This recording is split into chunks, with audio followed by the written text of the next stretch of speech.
Alright, so today I'm gonna demonstrate to you how to make a ping pong game. So let's start by deleting first the sprite. We will need two sprites here. We have the ball and the paddle. So let's add them.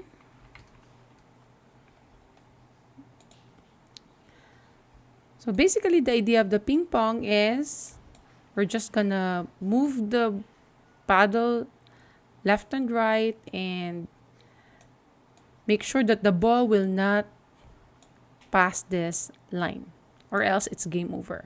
Let's just put another background. Let's just add a background. I want the brick wall here. Okay, so we'll just position our paddle here. So in the paddle part, the codes when clicked, we just have this when clicked.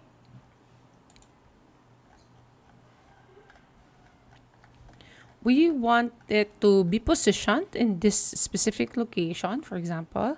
So we just have here, go to the motion, go to this position. Then if it goes beyond or it goes to the edge, we can just put in a control forever. In this control forever, we're going to put here the if motion. If it's on the edge, make it bounce. Then the next step would be when you have this paddle, when you're moving your arrow left and right. So next we have the events. When the right arrow is clicked, we simply change the position of the X by 10. And I'll just duplicate. If the left arrow is clicked, I'll just change the location by -10. So when we do this, you can see here that it's moving. We're changing. That's the right arrow. Then when I'm clicking the left arrow, it's here. Okay, let's continue. This time, let's go to the ball. The ball part, we can choose the starting position of our ball. So when clicked, you have the when click part. We can say it goes to this position. So go to this position. And it's very important that you set the direction. So by default, it's 90 degrees. So we want it to move sideward. So we can just set it to the direction of 120 degrees.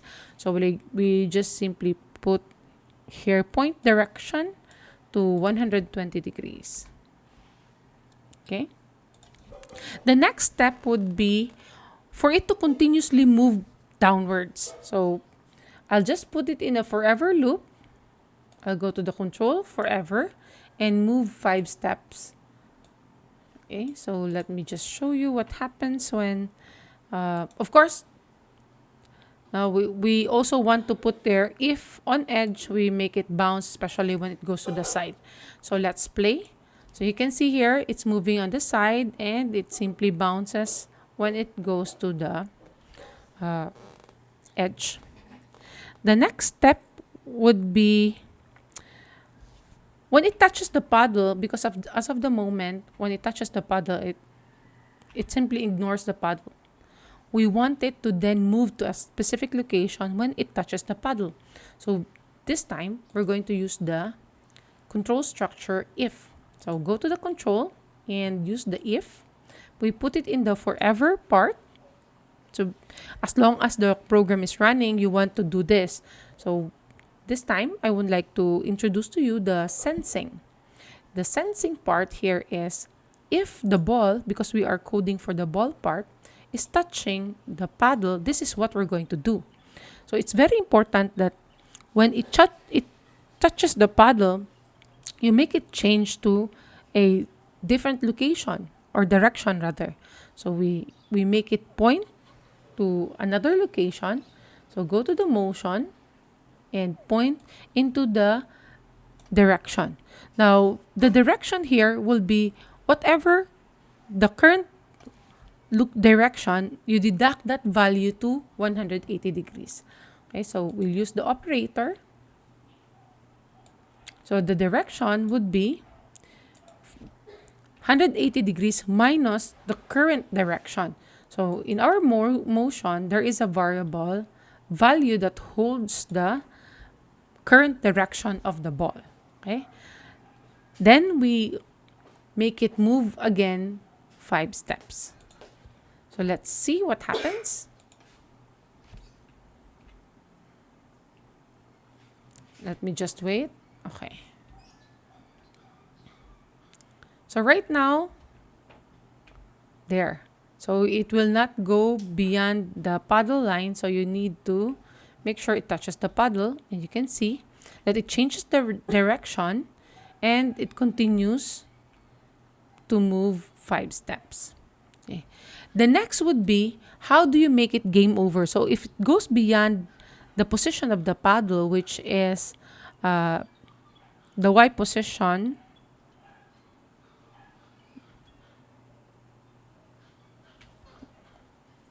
the current position is negative 94. So if it goes beyond that, we need to make it like, if it goes beyond negative 95, it has to stop. It's game over. So here we can go to the control. If the position of the ball, so we have another operator. If the position, which is the Y value of that position, so if the Y position of the ball is less than 194 or negative 195, negative 95, then we can broadcast it's game over. Okay? So we can have a broadcast here. We broadcast game over. New message, game over. Okay? So what do we do when it's game over? We can change the backdrop now. Let's add a backdrop of a game over. We simply duplicate and put a text here. Game over. You can change the color if you want. You can have a lighter version of this, and then if you want to make the text bigger, then reposition it in the middle. So you have now wall 1 and wall 2. So let's code for the wall, because previously it's just one wall. So now we have 2 walls. So we have to change it. So at first, it has to be the background of wall 1. So switch to wall 1. So this is the wall 1. Click it, and then it shows you the original wall 1. Then if it's game over, so when you receive game over, that's the time so when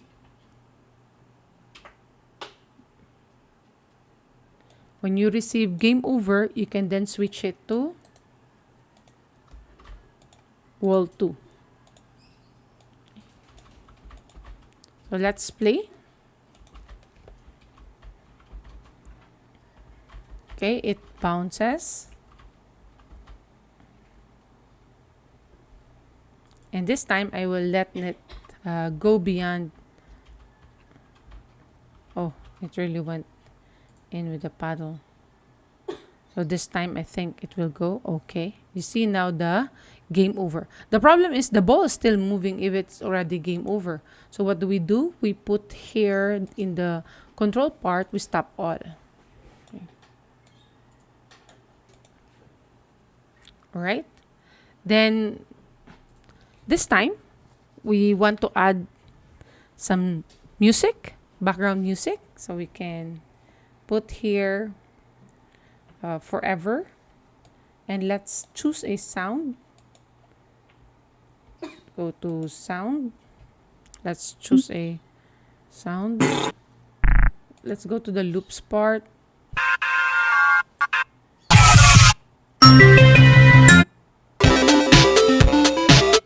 So I'll just choose this video game, and then go to the sounds. part and play video game.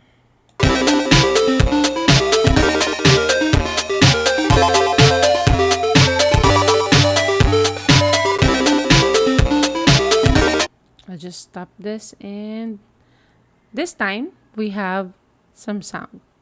So when we play,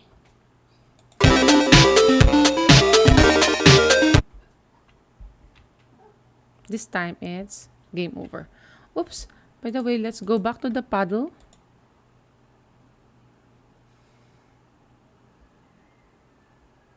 Okay.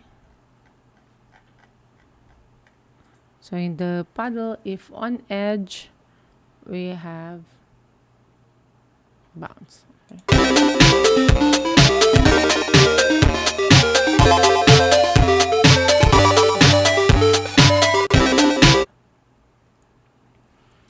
Now, to make it thrilling, we add what we call as timer. At the same time, we also put in some score. So let me first demonstrate how to make a timer. So we can put it in our backdrop part. For the timer, we can have the when click. We can then make a variable timer. Make a variable timer here. So we set the timer value to 0. Then we simply have a repeat command. Then wait for 1 second. Then every time the value, or after waiting 1 second, we change the value of the timer. So change the timer value by 1.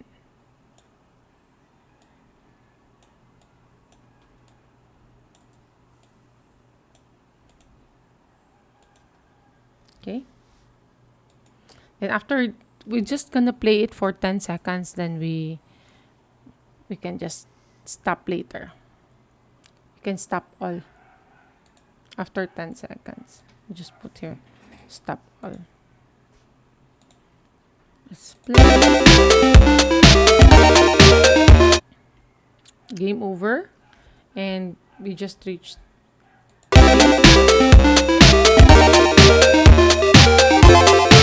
Just wait for 10 seconds. 10 seconds, and that's it. It already stopped. Now this time, when do we get a score? We get a score every time we were able to paddle it. So let's go to the paddle. This is where, in the ball part, sorry. This is where we put the score when it touches the paddle. So let me make another variable. This time, let's make it score. Okay, so now we have the timer and the score. By the way, you can change the position of where you want to put in the score and the timer. You can make them visible or not visible, but you can also position it up or down or this side. Okay, so it's up to you. So here we set the score to be 0. We set score 0, set here the score 0, and every time it touches the puddle, that's the time we change the value by 1. Let's play.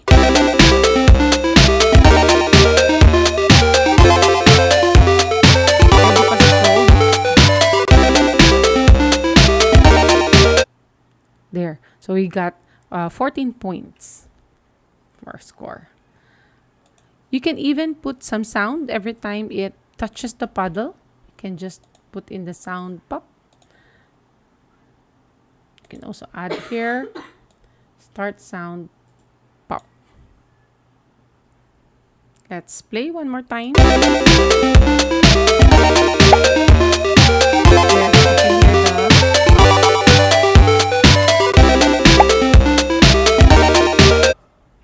So that's it. I hope you enjoy how to make a simple ping pong game.